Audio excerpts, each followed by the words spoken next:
તો બીમારીના સમયે થરાદના લોકોને તાત્કાલિક સારવાર મળી રહે તે માટે અમદાવાદથી થરાદ હેલિકોપ્ટરની શરૂઆત કરવામાં આવશે। વિધાનસભા અધ્યક્ષ અને થરાદના ધારાસભ્ય શંકર ચૌધરીનો આ વાત કરતો વિડીયો છેલ્લા 2 દિવસથી વાયરલ થઈ રહ્યો છે। તેને લઈને થરાદના સ્થાનિકોએ બળાપો કાઢ્યો છે। થરાદના સ્થાનિકોએ પાયાની સુવિધાઓને લઈને મૌન તોડતા પોતાનો બળાપો કાઢ્યો હતો। થરાદના બજારથી લઈ મોટાભાગના રસ્તાઓ તૂટેલી હાલતમાં હોવાનો દાવો કરતા સ્થાનિકોએ પહેલા પાયાની સુવિધાઓ આપવા અને ત્યારબાદ મોટા વચનો આપવાનું જણાવ્યું હતું।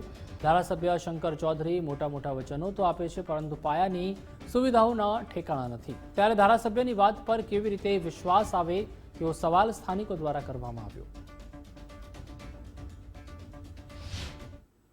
રસ્તો છે સાહેબ, ઘણી વખત સર્કિટ હાઉસ આવતા હશે, બજારમાં આવતા હશે, રેફરલ હોસ્પિટલમાં આવતા હશે, એ રસ્તો તૂટેલો છે એકાદ વર્ષથી, બરાબર। એ રસ્તાનું જો કામ પૂર્ણ થાય તો પણ થરાદની જનતાને હેલિકોપ્ટર મળ્યા બરાબર છે। ગામડાના બહુ બધા દર્દીઓ આવે છે, આજુબાજુના જેટલા ગામડાઓમાંથી દર્દીઓ આવે છે એમને આવવા માટે જવા માટે બહુ તકલીફો પડતી હોય, આજુબાજુના દુકાનોવાળાને, પછી સામાન્ય જનતાને પણ પ્રશ્નો થતા હોય છે રોડના કારણે। અને દર બીજા ત્રીજા મહિને કોઈક ને કોઈક અકસ્માત આ રોડના કારણે થાય છે। થરાદના ધારાસભ્ય અને ગુજરાત વિધાનસભાના અધ્યક્ષ માનનીય શંકરભાઈ ચૌધરી સાહેબે જે થરાદથી અમદાવાદ સુધી જે હેલિકોપ્ટર ઉડાડવાની જે વાત કરી છે, સાહેબ શ્રીને ખૂબ અભિનંદન પાઠવીએ છીએ કે થરાદ અને આ બાજુના વિસ્તારના જે ઇમરજન્સી પેશન્ટો થાય એને 100% સારવાર મળશે। પણ સાહેબને મારે કહેવું છે કે જે વાવ રોડ કેનાલથી લઈ અને થરાદ હોસ્પિટલ સુધી અને માર્કેટ યાર્ડથી લઈ અને રેફરલ હોસ્પિટલ સુધીનો જે રસ્તો છેલ્લા 1 વર્ષથી તૂટેલો પડ્યો છે, રસ્તાની કફોડી હાલત છે। જે ઇમરજન્સીની વાત તો ત્યાં રહી, પણ કોઈ મારા અને તમારા જેવા કોઈ વ્યક્તિને હેડવું હોય તો પણ ઇમરજન્સી આવી શકે એવું નથી। એટલે સાહેબશ્રીની વિનંતી કે આ રોડ જલ્દીથી જલ્દી આ એકાદ મહિનામાં થાય। આજે થરાદ અને આ સિટીનો રસ્તો જે છે એ બહુ ખરાબ હાલતમાં છે હાલમાં, બરાબર।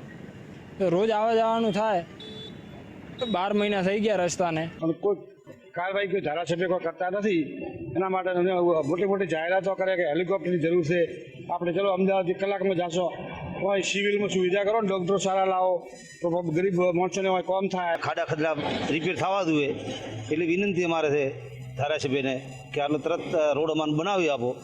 તો અંદર અમારે જો અત્યારે શિયાળો છે, ચોમાસું આવી જાય ને તો ચોમાસામાં દીકરીઓ અહીં આવે એટલે પલળી જાય છે, ચોમાસામાં બસ અંદર ના આવે એટલે એવો ભયંકર અત્યારે રસ્તો પડ્યો તૂટેલો ખાડા ખદરા વાળો। આ કામની નોંધ લઈ અને આ રસ્તો જલ્દીથી જલ્દ પૂરો થાય તો ખૂબ જ અત્યારે થરાદના લોકોને, આમ જનતાને જે રેફરલ સુધી 4 રસ્તા સુધી જે અત્યારે રસ્તાની હાલત છે એ રસ્તાની હાલત ખરેખર ખૂબ જ તકલીફવાળી છે। એમ એક્સિડન્ટોના ભય, પછી ધૂળ ઉડવી, ખાડા ટેકરા, હોસ્પિટલ જવું હોય તો ટાઈમસર હોસ્પિટલ પહોંચાડી શકાય એમ નથી।